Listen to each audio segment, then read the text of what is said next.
Over the last 30 years, this history has unfolded and developed in many different contexts globally. It's also thrown up some differences in the way we think about the problem. Personally, I'm rather interested in these differences. I don't see them as an issue where one must triumph over the other, or where one particular model will have to be seen as the solution to our problems. But there's no doubt that in many countries, and I imagine and believe that Italy is one of them, there are differences of view about how this field of activity should progress. And sometimes we make the distinction between hospice and palliative care. Sometimes we put a hyphen in between and link them together. There is sometimes a sense that hospice and palliative care are pulling against each other, that maybe they don't always act together in consort to achieve a common goal. I believe, though, that they each have something to offer as approaches. And I've tried to characterize here some of the main dimensions that describe what we might call the hospice orientation and the palliative care orientation. In hospice, we see an emphasis on the religious and spiritual traditions. We see an emphasis upon the teasing out and unfolding of meaning. One of the very common metaphors that's used in the hospice world is the notion of illness as a journey. Hospice gives prominence to and privileges the notion of the journey of illness and tries to accompany the sick person along that journey. It places a strong focus on interpretation of the world of the sick person as much as it does on intervention within that world. It gives a strong emphasis to the involvement of communities of people in the care of the person. And there's no doubt that it is death-oriented. It acknowledges death, it accepts the reality of death, and it engages with the problems that occur at the very end of life for patients and families. Palliative care could be seen to have a slightly different orientation. Some would say it's more secular.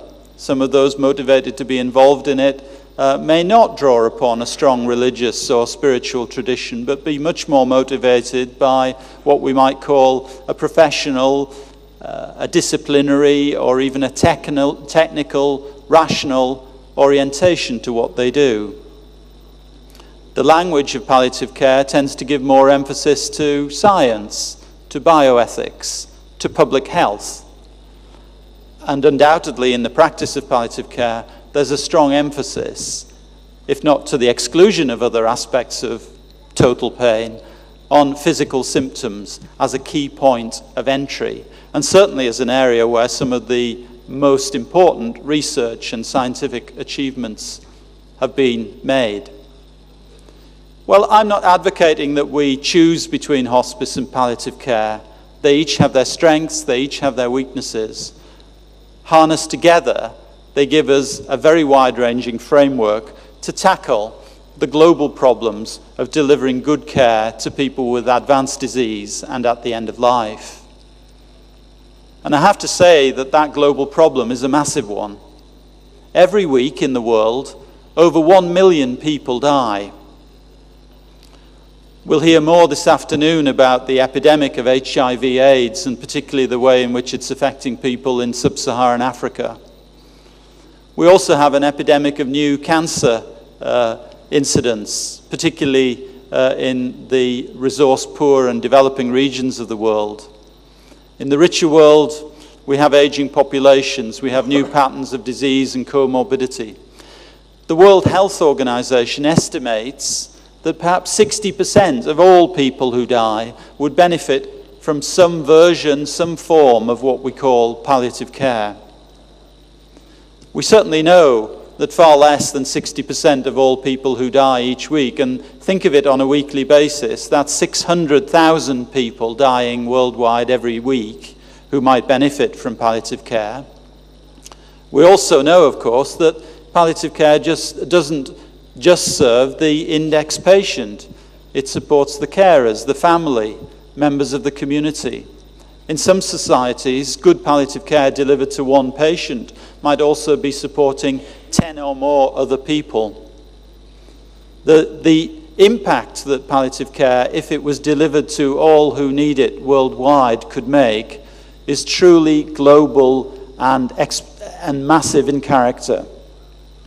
We should never underestimate the scale of the challenge that we face, but of course we should never be overwhelmed by that challenge.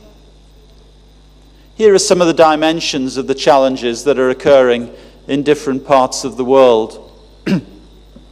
My own brother, who's a minister in the church, was in Freetown in Sierra Leone last week. It looks as if his church is going to send him there to work for the next 3 years. I made sure that whilst he was there, he made contact with the hospice in Freetown, the Shepherd's Hospice. It was destroyed twice in the civil war and the conflict in Sierra Leone. Some of you may know that Sierra Leone is, by all recognized measures, the poorest country in the world.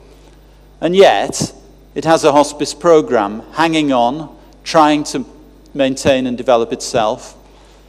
And Dr. Foley was telling me this morning that it also has now a paying fellow who's learning about issues to do with how we can make opioid medication more freely available in the context of that very poor country. Sierra Leone is just one of many countries facing a very wide range of complex problems that stand in the way of good access to pain medication, to palliative care services, and to the delivery of dignified care at the end of life. We need to recognize that the challenges to that dignified care at the end of life are very complex and varied in character.